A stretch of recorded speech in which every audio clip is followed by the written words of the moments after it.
الحمدللہ تمامی احباب مل کر بآواز بلند آقا کریم علیہ السلام کی بارگاہ اقدس میں ہدیہ درود و سلام عرض کریں۔ صلی اللہ علیہ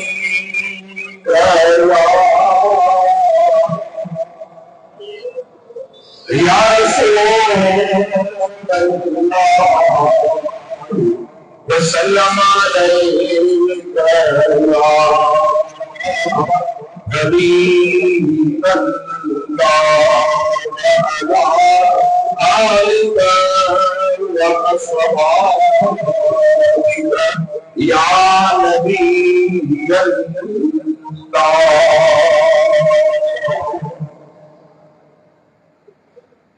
قابل صدر احترام بزرگوں اور دوستوں، الحمدللہ والمنہ اللہ رب العزت کے لاتعداد احسانات کہ مولا کریم نے ہمیں ماہ ربیع الاول شریف میں اپنے محبوب علیہ الصلوۃ والتسلیم کی تشریف آوری کی خوشی میں جشن عید میلاد النبی صلی اللہ علیہ وسلم منانے کی سعادت نصیب فرمائے، اور ماہ مبارک ربیع الثانی میں حضور غوث اعظم سیدی و مرشدی حضرت سید عبدالقادر جیلانی جو نائب رسول اللہ ہیں، ان کے ایام جو 11ویں شریف کے نام سے معروف ہیں، انہیں منانے کی اللہ کریم نے ہمیں سعادت نصیب فرمائی،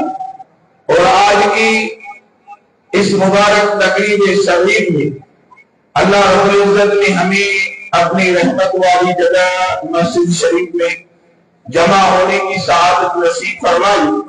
اللہ رب العزت ہم سب کی حاضری اپنی بارگاہ اقدس میں قبول و مقبول فرمائے، جو کچھ سنے اور سنائے اللہ کریم ہمیں اس پر عمل کرنے کی توفیق عطا فرمائے، اور آقا کریم صلی اللہ علیہ وآلہ وسلم کے وسیلہ جلیلہ سے جو ہمارے بھائیوں نے درود پاک کی پڑھا، قرآن کریم کی تلاوت کی، دیگر اوراد و غائب قرآن کریم کی صورتیں پڑھی، اللہ کریم کا ذکر کیا، اللہ اور سب کے اس نیک عمل کو اپنی بارگاہ میں قبول فرمائے، اور اس کے وسیلہ جلیلہ سے جو ہم دعا کریں اللہ تعالی ہم سب کی دعاؤں کو اپنی بارگاہ اقدس میں قبول فرمائے۔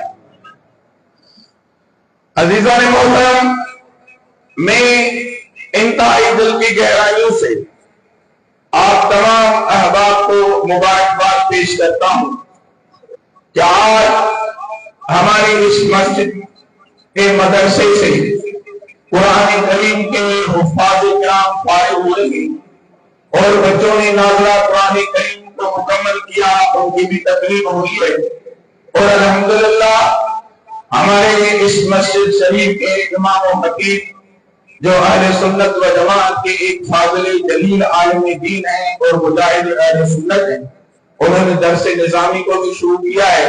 اللہ تعالی اس سلسلے کو ہمیشہ جاری فرمائے، اور برادر محترم جناب مولانا محمد علی صاحب چشتی قادری صاحب اللہ ان کی کاوشوں کو اپنی بارگاہ اقدس میں قبول و مقبول فرمائے، کہ اللہ رب العزت ان سے اور وہ ان کے معاونین ہیں جو اس ادارے کو چلانے کے لیے، اس مسجد کو چلانے کے لیے مالی تعاون کر رہے ہیں، اللہ رب العزت ان کی بھی خدمات کو اپنی بارگاہ میں قبول فرمائے، اور اللہ رب العزت ان سب کو برکتیں اور رحمتیں اپنے حبیب کے صدقے میں عطا فرما دے۔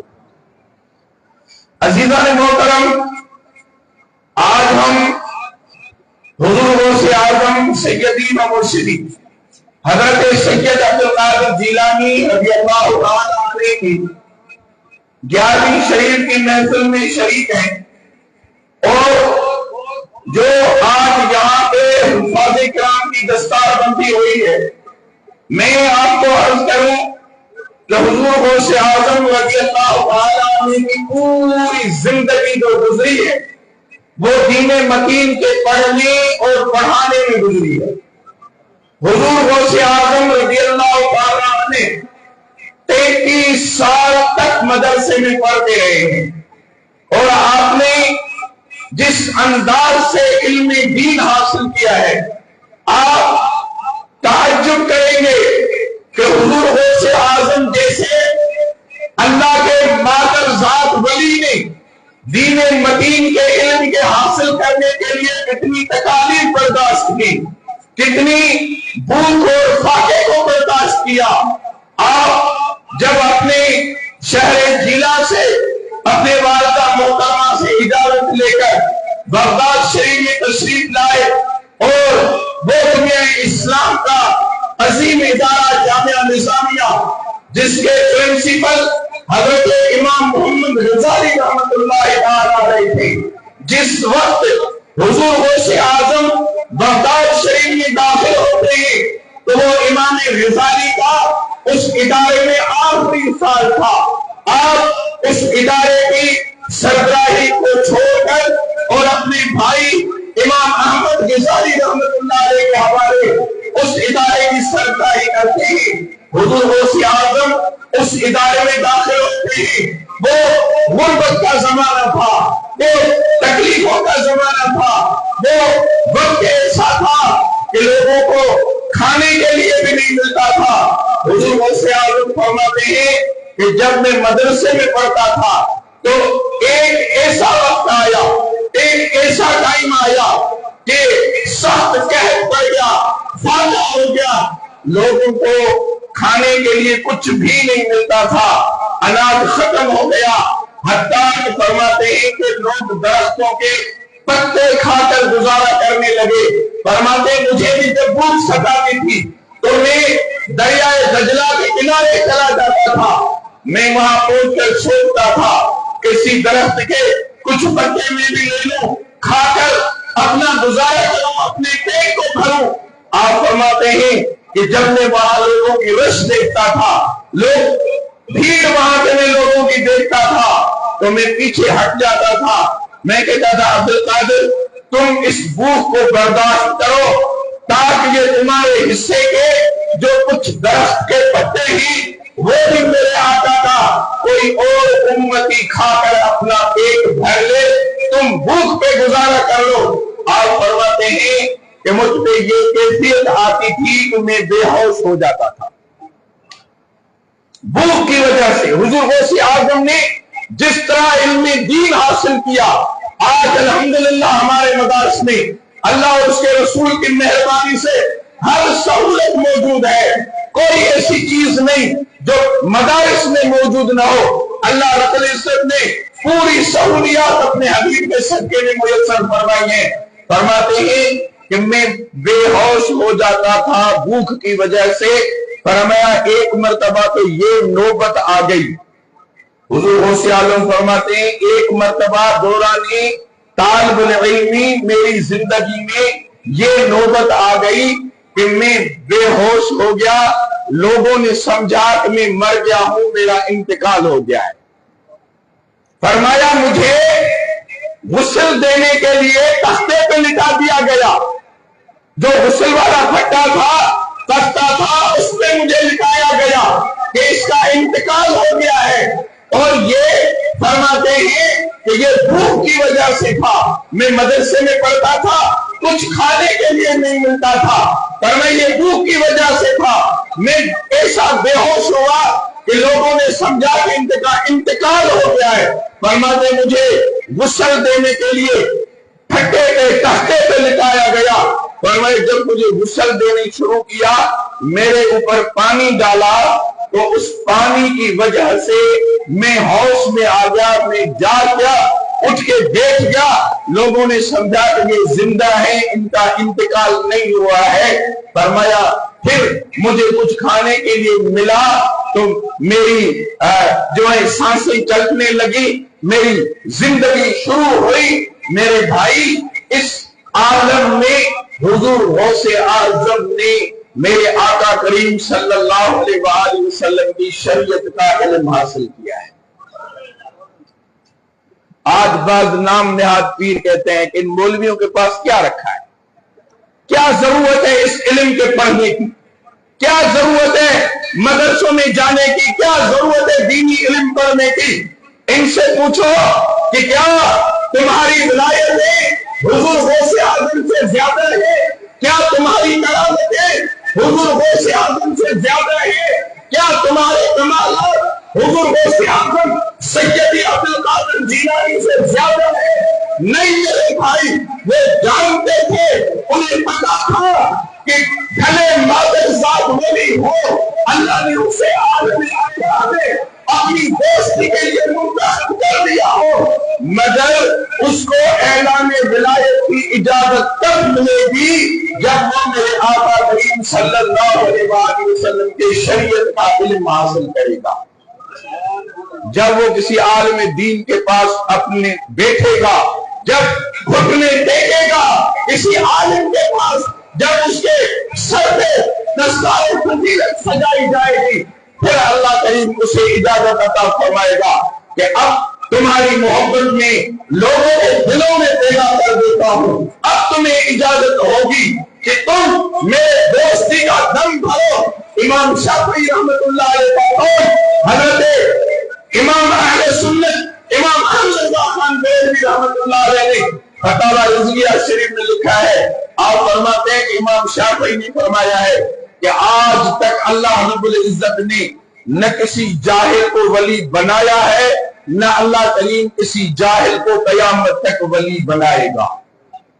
آپ فرماتے ہیں ولایت کے لیے شرط اول یہ ہے کہ اس کو آقا کریم کی شریعت مطہرہ کا علم ہو، دین کا علم ہو، قرآن کا علم ہو، حدیث پاک کا علم ہو۔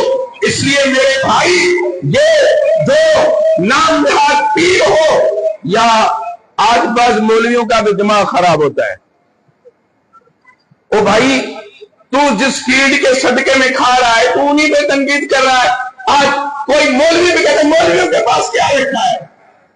مولویوں کے پاس اللہ کا قرآن ہے، مولویوں کے پاس آقا کریم کی حدیث ہے۔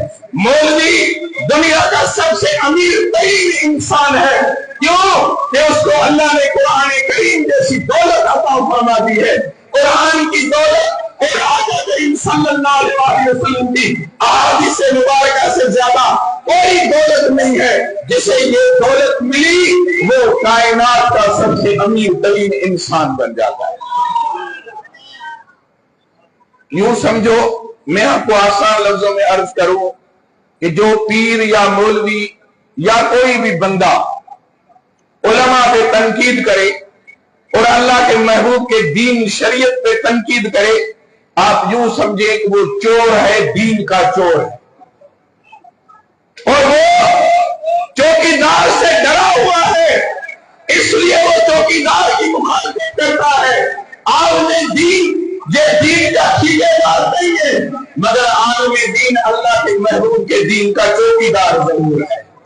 اس کو جو عزت ملتی ہے وہ رسول اللہ کے دین کے چوکیداری کے صدقے میں ملتی ہے۔ اس کو جو روٹی ملتی ہے وہ رسول اللہ کے دین کے صدقے میں ملتی ہے۔ اس کو جو لوگ منبر رسول میں کھڑا کرتے ہیں وہ رسول اللہ کے شریعت مطالعہ کے علم کے صدقے میں کھڑا کرتے ہیں۔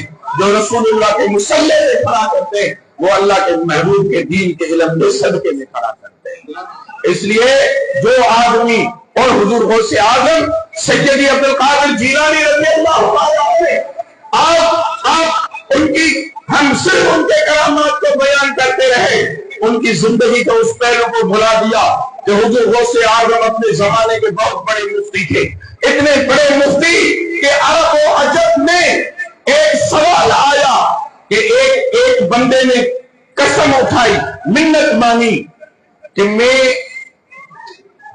ایسی عبادت کروں گا کہ اس عبادت میں کوئی بھی آدمی میرے ساتھ شریک نہیں ہوگا۔ میں ایسی عبادت کروں گا کہ اس عبادت میں میرے ساتھ کوئی بھی دوسرا آدمی شریک نہیں ہوگا۔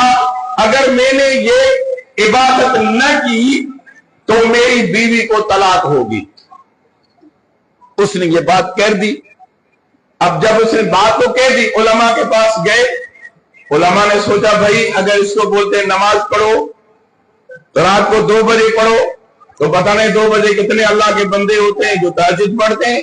اگر میں اس کو بولتے روزہ رکھو تو پتہ نہیں اللہ کے کتنے بندے ہیں جو پوری دنیا میں روزے بھی رکھتے ہیں، مختلف عبادات پہ بحث ہوتی رہی، حج کرتے ہیں، عمرے کا کہتے ہیں، زکات کا کہتے ہیں، تلاوت کا کہتے ہیں، ذکر کا کہتے ہیں، درود کا کہتے ہیں، تو اس میں تو انسان اس کے ساتھ شریک ہی ہے۔ کتابوں میں لکھا ہے کہ وہ سوال عرب اور عجم کے علماء کے پاس گیا، کسی نے اس کا جواب نہیں دیا۔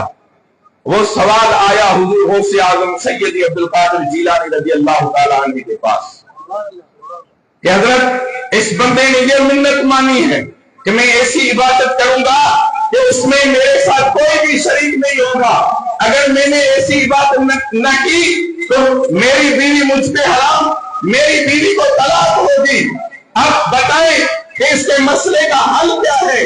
حضور غوث اعظم نے فرمایا کہ اس کے مسئلے کا حل ہے ایک ایسی عبادت میں بتاتا ہوں کہ وہ کرے گا، اس کے لیے خاص ہوگی۔ فرمایا اس کو مکہ مکرمہ لے جاؤ اور اس کے لیے مطاف کو خالی کرواؤ، کعبہ کریم کے مطاف کو طواف کرنے والا جو ایریا ہے، جگہ ہے، اس کو خالی کرواؤ اور کسی کو بھی طواف کرنے کے لیے اس کے ساتھ مت چھوڑو، اس کو اکیلے سے بولو کہ یہ 7 چکر کعبہ کریم کے لیے لگا لے، کوئی اور آدمی مطاف میں نہ ہو، یہ اکیلا کعبے کے 7 چکر لگا لے تو یہ اس کی منت پوری ہو جائے گی، یہ اس کی وہ عبادت ہوگی، کیونکہ روئے زمین پہ کوئی دوسرا کعبہ ہے نہیں کہ لوگ کہیں اس کا طواف کر رہے ہوں گے، ایک ہی کعبہ ہے، اس ایک ہی بندے کو اس کا طواف کرواؤ۔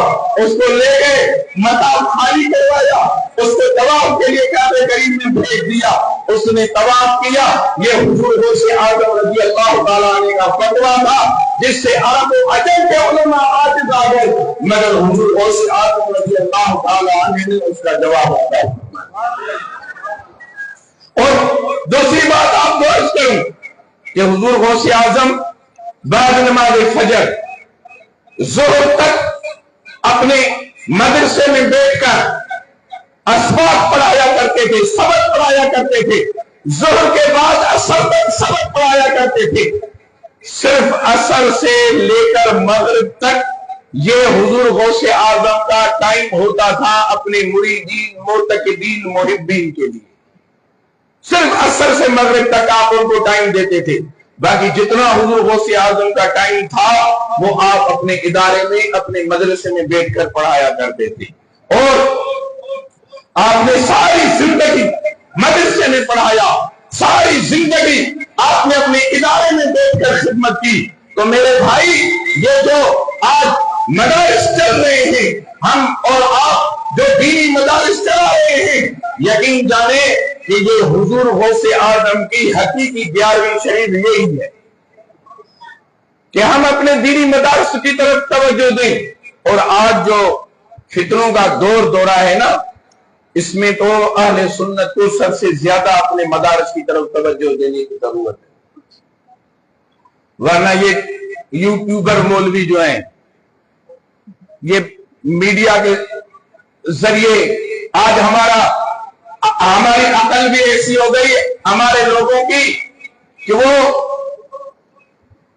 دین سیکھتے ہیں یوٹیوب سے، دین سیکھتے ہیں فیس بک سے، دین سیکھ رہے ہیں انسٹاگرام سے۔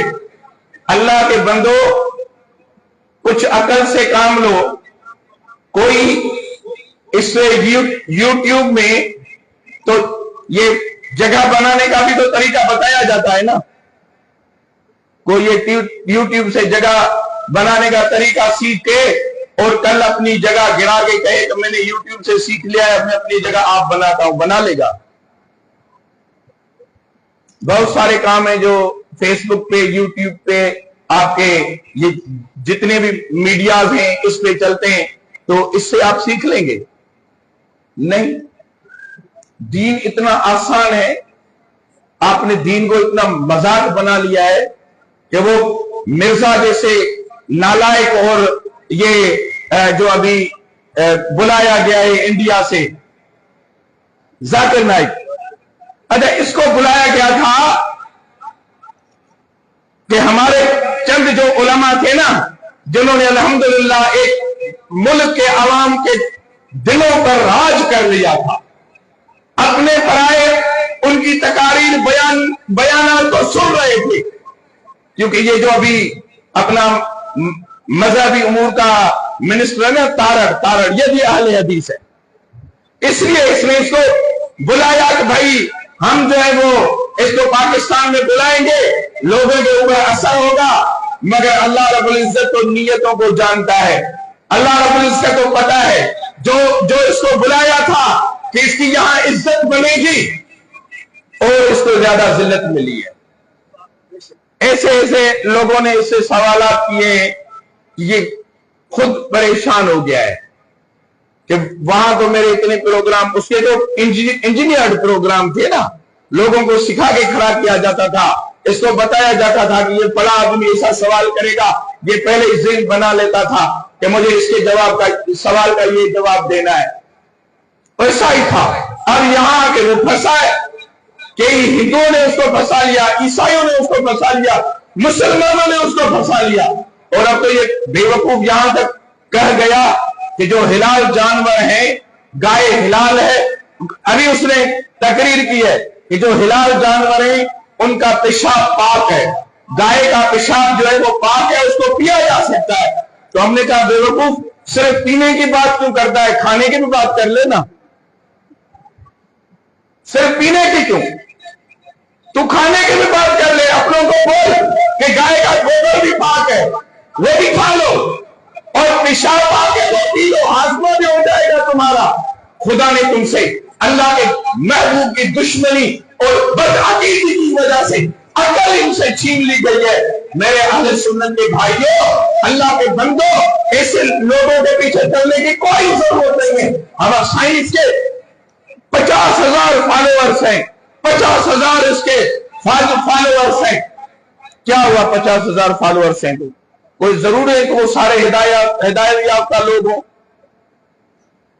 ایسے مت کریں، ان لوگوں سے دین مت سیکھیں، دین سیکھیں اللہ کے محبوب کریم صلی اللہ علیہ وآلہ وسلم کے عاشق علماء سے، جو علماء اللہ نے اہل سنت و جماعت کو عطا فرمائے، حضور غوث اعظم رضی اللہ تعالیٰ عنہ کے طریقے کے مطابق ان سے علم سیکھیں، ان سے دین سیکھیں، اور یہ جو حکمران فتنے کھڑے کرنے کے لیے ان لوگوں کو بلا کے اور کوشش کر رہے ہیں کہ ہمارے اوپر یہ مسلط ہو جائے، نہیں، نہ پہلے کبھی حکمرانوں کا دین ہم نے قبول کیا ہے، نہ اب کریں گے۔ اور ایک میری بات ذہن میں رکھ لیں کہ جب کرسی اور منبر کا ٹکراؤ ہوتا ہے، جب کرسی اور منبر کا ٹکراؤ ہوتا ہے نا، تو کرسی ٹوٹ جاتی ہے، منبر اسی جگہ پہ قائم رہتا ہے۔ رسول اللہ کے منبر کو کوئی نہیں ہلا سکتا، رسول اللہ کے منبر کو کوئی نہیں توڑ سکتا۔ یہ کرسی والے ٹوٹ جاتے ہیں، یہ کرسیاں ان کی ختم ہو جاتی ہیں، مگر اللہ کے محبوب کا دین وہ قائم رہتا ہے۔ تو میرے بھائی، حضور سے آمن رضی اللہ تعالیٰ عنہ کے زندگی کا ایک پہلو یہ بھی ہے، اور ایک پہلو یہ بھی ہے کہ حضور غوث اعظم نے صرف علماء کی جماعت تیار نہیں کی۔ میں نے آج ایک کتاب میں پڑھا، میری گھڑی میں کتاب پڑھی ہوئی ہے، وہ ایک محقق عالم لکھتے ہیں کہ آج آپ کے مدرسے سے کتنے حفاظ فارغ ہوئے؟ چار حافظ حضور غوث اعظم کے مدرسے کے لکھا ہے کہ ہر سال حضور غوث اعظم کے مدرسے سے 3,000 علماء فارغ ہوتے تھے۔ 3,000 علماء حضور غوث اعظم کے مدرسے سے فارغ ہوتے تھے۔ حضور غوث اعظم نے صرف علماء نہیں، صرف اولیاء نہیں، بلکہ حضور غوث اعظم نے مجاہدین کی جماعت بھی تیار کی تھی۔ وہ غوثہ نشین صوفی نہیں تھے کہ اگر کوئی رسول اللہ کی گستاخی کرے تو آج کے پیروں کو کہا جاتا ہے بھائی ذرا میدان میں نہیں، ہمارا کوئی واقعی سیاسی مسئلہ ہے، کوئی مولوی کو بولو نہیں، صحیح سیاسی مسئلہ ہے۔ اگر ناموس رسالت کے لیے تمہیں خیر نہیں آتی، تم میدان میں نہیں نکلتے، تو اللہ کی قسم یہ پیری اور مریدی بھی تمہارے لیے عذاب الہی ہے۔ اگر تم ناموس رسالت کے نہیں نکلتے تو یہ مفتی ہوگا، یہ مولوی ہوگا، یہ شیخ الحدیث ہوگا، یہ شیخ القرآن ہوگا، یہ تمہارے لیے عذاب الہی ہے۔ تم سے وہ وفاداری ہوگا، تم کیا بہتر ہے جو رسول اللہ کے ناموس کے لیے اس پادری کی گردن پہ چمٹ دے، اس کو اس وقت تک جھنجھوڑتا رہا جب اس کی سانس جب نکل گئی تھی۔ حضور غوث اعظم صرف گوشہ نشین نہیں تھے، آپ جانتے ہیں حضرت سلطان نور الدین زنگی رحمت اللہ تعالیٰ نے، نور الدین زنگی نام نے سنا ہے آپ نے، اور وہ بادشاہ تھا، حکمران تھا، اور علماء جانتے ہیں حضرت نور الدین زنگی رحمت اللہ علیہ کو اور صلاح الدین ایوبی رحمت اللہ علیہ کو حضرت عمر بن عبدالعزیز کے بعد خلفائے راشدین میں شامل کیا گیا ہے۔ اتنے بڑے عادل، منصف اور عاشق رسول کے یہ لوگ، اور سلطان نور الدین زنگی کی قبر مبارک ہے دمشق میں، مجھے حاضری نصیب ہوئی، وہاں پہ بڑے حروف سے لکھا ہوا ہے حضرت سلطان نور الدین زنگی کی مزار پہ کہ یہ وہ جگہ ہے جہاں پر دعائیں قبول ہوتی ہیں۔ تھا تو بادشاہ، ہمارے بھی بادشاہ ہیں نا، پاکستان کے بھی بادشاہ ہیں، اور یہ بادشاہ آسمان سے تو نہیں ٹپکے نا، انہیں تو ہم نے ووٹ دے کے اپنا بادشاہ بنایا ہے نا، یہ مجرم تھوڑی ہیں، ہم بھی ان کے ساتھ مجرم ہیں، ووٹ تو ہم نے دیا ہے، منتخب تو انہیں ہم نے کیا ہے۔ جب سنی ہوش میں آئے، اس کو بات سمجھ میں آئی کہ دیوبندی کا ووٹ جے یو آئی کے علاوہ کہیں نہیں جاتا، شیعہ کا ووٹ وحدت المسلمین اور شیعہ علماء کونسل کے علاوہ کہیں نہیں جاتا، اور یہ سنی کا ووٹ ہے لاوارث، جس پہ مسلم لیگ بھی جس ووٹ پہ حکومت کرتی ہے، پیپلز پارٹی بھی جس ووٹ پہ حکومت کرتی ہے، یہ سنی کا ووٹ ہے۔ جس دن سنی نے یہ سمجھ لیا کہ مجھے صرف نام سے رسالت کے لیے ووٹ دینا ہے، تو اللہ کی قسم یہ بھیک مانگتے پھریں گے، انہیں کوئی پوچھنے والا نہیں ہوگا۔ صرف اللہ سنی کو سمجھ دے، اس کو اپنی طاقت سمجھ میں آئے، یہ بیدار ہو، یہ سمجھے کہ مجھے حقداران رسول سے نہیں، وفاداران رسول کے ساتھ چلنا ہے۔ مجھے ان حکمرانوں کو ووٹ نہیں دینا جو شاہ نواز کنبھر جیسے کمینے کی حمایت کر رہے ہیں، ہمیں انہیں ووٹ نہیں دینا جو اس ملعون گستاخ رسول کو قتل کرنے والوں کو مجرم ثابت کرنے کی کوشش کر رہے ہیں۔ اور میرے بھائی، اللہ کے بندوں کو سوچو، آج ہمیں سنیوں کو، میں ہر بار آپ کو بات ایک عرض کرتا ہوں کہ ناموس رسالت کا چوکیدار صرف سنی ہے، ختم نبوت کا چوکیدار صرف سنی ہے۔ یہ یا رسول اللہ کہنے والوں کی ڈیوٹی ہے، انہیں سنبھالنا ہے۔ اور یہ 200-250 یہ میراثی ڈھول تاشے لے کر اور اس ملعون کی قبر پہ کھڑے ہو گئے اور انہوں نے کہا کہ یہ سندھ کا شعور ہے، ہم سندھ کا شعور ہیں۔ نہیں، تم سندھ کا شعور نہیں ہو، تم خود بے شعور ہو۔ تمہیں تو اتنا شعور بھی نہیں کہ سوائے چند لوگوں کے انسانیت تمہیں اس وقت یاد آئے گی جب کوئی گستاخ رسول مرے گا۔ سندھ میں تو کئی لوگ قتل ہوئے ہیں، یہ تمہارا شعور اس وقت بیدار کیوں نہیں ہوا تھا؟ تم اور لوگوں کے قبروں کے جا کے تم نے یہ جلوس کیوں نہیں نکالے تھے؟ کتنے لوگ بیچارے قتل ہوئے، تمہیں یہ غیرت کیوں نہیں آئی تھی؟ ہم جانتے ہیں اور ہمارا بچہ جانتا ہے سندھ کے لوگوں کا کہ تم گستاخ رسول کے حمایتی ہو، تم سندھو دیش نہیں، تم ہندو دیش کے حمایتی ہو۔ ہم نے کل بھی تم پہ لعنت بھیج کے ٹھکرایا تھا، آج بھی ٹھکراتے ہیں اور کل بھی تمہیں ٹھکراتے رہیں گے۔ نہ سندھ کے لوگوں نے کل تمہیں اہمیت دی تھی، نہ آج اہمیت دیتے ہیں، نہ کل تمہیں ہم کوئی اہمیت دیں گے۔ اردو بولنے والے بھی خراب، پنجابی بولنے والے بھی خراب، پٹھان بولنے والے بھی خراب. وہ ہمارے سندھی میں کہتے ہیں نامی والا چار کن، نامی والا چار کن یہ سب کچھ ہے، باقی کیوں سب کو خراب. اردو گالائیں بھی خراب، پنجابی گالائیں بھی خراب، پشتون گالائیں بھی خراب، سرائکی گالائیں بھی خراب. خراب تو ہی سب سٹھا ہے. اللہ نے ان کو بہتر بنایا ہے. تم خراب ہو گستاخان رسول کی حمایت کر کے، تم نے اپنی آخرت بھی خراب کر لی، دنیا بھی خراب کر لی. اور تمہیں پتا چل گیا عمر کوٹ میر پور خاص سے عمر کوٹ تک آشکان رسول نے 25 سے 30 کلومیٹر تک جلوس نکال کے تمہیں بتا دیا کہ یہ سندھ کا شعور ہے جو حضرت پیر محمد راشد روضے بھائی کے نقشے قدم پہ چلتا ہے. یہ سندھ کا وہ شعور ہے جو غلام صدیق شہزاد کوٹی کی نقشے قدم پہ چلتا ہے. یہ سندھ کا وہ شعور ہے جو قائد ملت اسلامیہ امام الحسن حضرت امام شاہ بن نورانی صدیقی رحمۃ اللہ تعالیٰ علیہ کی تعلیمات پہ چلتا ہے. یہ سندھ کا وہ شعور ہے جو غازی تحریک ختم نبوت علامہ ستار خان نیازی رحمۃ اللہ علیہ کے نقشے قدم پہ چلتا ہے. ہمیں اس بے شعوروں کی ضرورت نہیں ہے، ہمیں اس شعور کی ضرورت ہے جو حضرت غلام صدیق شہزاد کوٹی نے سکھایا. وہ ہمارے شہزاد کوٹی گزر گئے، حضرت غلام صدیق شہزاد کوٹی آپ فرماتے ہیں کہ میں نے پوری زندگی میں 2 نام بغیر وضو کے نہیں لیے. پوری زندگی فرمایا 2 نام میں نے بغیر وضو کے نہیں لیے. حضرت غلام صدیق شہزاد کوٹی فرماتے ایک آقا کریم صلی اللہ علیہ وآلہ وسلم کا اسم گرامی محمد. فرمایا میں نے پوری زندگی حضور کا نام بغیر وضو کے نہیں لیا. آپ کے ایک شاگرد تھے محمد نواز نام تھا. ایک مرتبہ آپ نے اس کو بولا گل نواز. وہ حاضر ہوا، کام کیا، پھر ہاتھ جوڑ کے کہنے لگا حضرت مجھ سے کوئی غلطی ہو گئی. آپ نے فرمایا نہیں. کہا حضرت میرا نام تو محمد نواز ہے، آپ نے میرا نام گل نواز لیا. آپ نے فرمایا بیٹا تجھ سے کوئی غلطی نہیں ہوئی، میں نہ تجھ سے ناراض ہوں. اصل بات یہ ہے کہ میں نے پوری زندگی اپنے محبوب کا نام بغیر وضو کے نہیں لیا ہے. میں اس لیے تمہارا نام محمد نواز بغیر وضو کے نہیں لیا.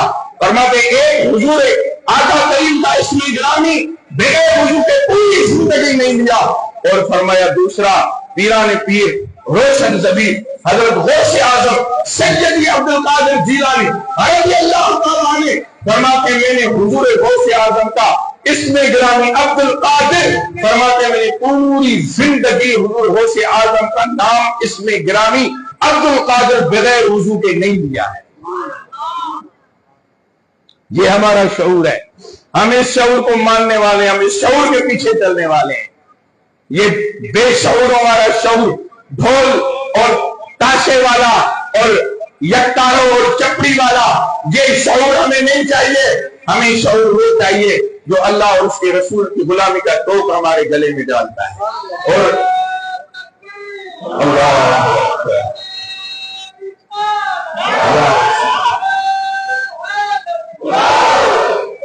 میرے بھائی ہم نے آقا کریم حضرت قائد اہل سنت امام شاہ احمد نورانی فرماتے تھے کہ بھائی ہم جو گھر میں روٹی کھاتے ہیں نا وہ بھی حضور غوث اعظم کی 11ویں کی نیت سے کھاتے ہیں.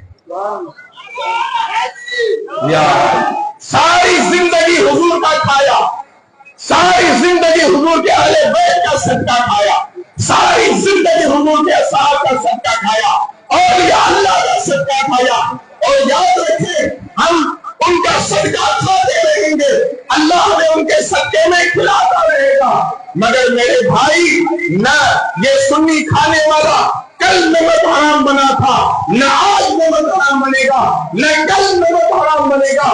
جس کا کھاتے ہیں اس کا کھاتے بھی ہے، جس کا کھاتے ہیں اس کے نام پہ ہمیں اپنا سب کچھ قربان کرنے بھی آتا ہے. حضور غوث اعظم سیدی عبد القادر جیلانی رضی اللہ تعالیٰ عنہ سلطان نور الدین زنگی. آج شاید آپ سوچ رہے ہوں گے کہ مولوی صاحب نے حضور غوث اعظم کی ہم تو وہ کرامتیں سننی تھی، گڑیا کا بیڑے والی کرامت سننی تھی، وہ کوئی اسرائیل سے وہ تھیلا روحوں کا چھیننے والی کرامات سننی تھی، کوئی اور کرامتیں سننی تھی، آج مولوی صاحب کسی اور پہلو پہ کیوں لے گئے؟ میرے بھائی اصل آج ضرورت اس چیز کی ہے کہ ہم حضور غوث اعظم کے سیرت کے ہر پہلو کو اپنی نظر میں رکھیں۔ سلطان نور الدین زنگی کرد قبیلے سے ان کا تعلق تھا، اور پورا کرد قبیلہ آج بھی حضور غوث اعظم کے سلسلے سے وابستہ ہے۔ ایرانی کرد شیعہ ہیں، عراقی کرد اکثر سنی ہیں۔ کرد قبیلے سے تعلق تھا۔ آپ کے والد صاحب حضرت نور الدین زنگی کے والد صاحب نور الدین زنگی کو حضور غوث اعظم کے دربار میں لے آئے، عرض کی حضور سے بیعت فرما لیں، یہ میرا بیٹا ہے۔ حضور غوث اعظم نے سلطان نور الدین زنگی کو بیعت فرمایا، اور آپ نے فرمایا والد گرامی کو، نور الدین زنگی کے والد گرامی کو، اللہ رب العزت ان سے اپنے دین کا وہ کام لے گا کہ تیرے بیٹے کا نام قیامت تک زندہ رہے گا۔ اور بیت المقدس کو آزاد کروانے والے سلطان صلاح الدین ایوبی رحمت اللہ تعالی علیہ، وہ سلطان نور الدین زنگی کے فوج کے سپہ سالار تھے۔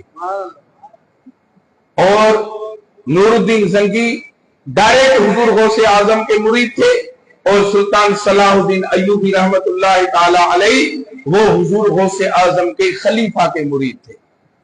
یہ دونوں قادری فقیر تھے، حضور غوث اعظم کے سلسلے سے وابستہ تھے۔ حضور نے صرف کرامات والے انسان، علم والے انسان پیدا نہیں کیے، بلکہ حضور غوث اعظم نے مجاہدوں کی بھی جماعت تیار فرمائی تھی، جنہوں نے بیت المقدس کو آزاد کیا، جنہوں نے کفار کو شکست دے کر اور خلفائے راشدین کے طریقے سے اسلامی ریاست کو قائم کیا۔ میرے بھائی آج ہمیں بھی ضرورت اس چیز کی ہے کہ ہم حضور غوث اعظم رضی اللہ تعالیٰ عنہ کے مکمل سیرت طیبہ کو سمجھیں، اور جس طرح انہوں نے اپنی بابرکت زندگی گزاری ہے ہم ان کے زندگی کے ہر پہلو کو دیکھیں اور اس پہ عمل کرنے کی کوشش کریں، تاکہ صرف حضور غوث اعظم کرامتوں والے پیر نہ رہیں، بلکہ حضور غوث اعظم کی جو شانیں ہیں، جو اللہ نے انہیں شانیں عطا فرمائی ہیں، ان کے بابرکت زندگی کے ہر پہلو کو اجاگر کرنا یہ آپ کی اور ہماری ذمہ داری ہے۔ ہم سمجھتے ہیں بس میلاد کر لیا، لنگر کھا لیا، نہ نماز کی ضرورت، نہ جہاد کی ضرورت، نہ کسی اور نیک کام کی ضرورت، بس ہم جنتی ہو گئے۔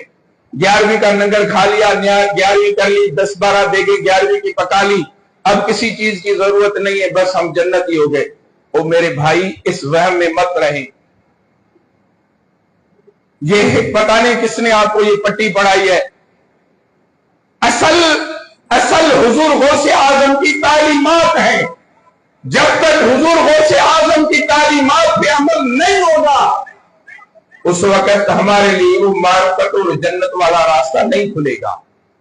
یہ ہماری عقیدتیں، محبتیں ہیں، 11ویں شریف کی برکتیں ہیں، اس میں کوئی شک نہیں، مگر یہ برکتیں اس وقت حاصل ہوں گی جب ہماری گردن اللہ کے بارگاہ میں جھکی رہے گی۔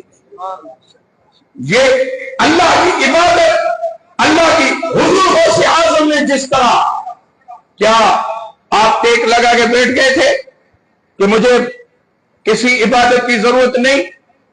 اللہ آپ نے تو، آپ علماء سے سنتے ہیں کہ 40 سال حضور غوث اعظم نے 40 سال راتیں عشاء کے نماز کے وضو سے فجر کی نماز ادا فرمائی، سنتے ہیں نا آپ؟ اور اس میں 15 سال، بعض روایتوں میں 18 سال ایسے گزرے، آپ فرماتے کہ ہم ایک پاؤں پہ کھڑے ہو جاتے تھے اور الحمد سے قرآن کریم کو شروع فرماتے تھے، فرماتے دوسرا پاؤں ہم زمین پہ بعد میں رکھتے تھے جب بناس پہ قرآن کریم کا ختم شریف پورا ہو جاتا۔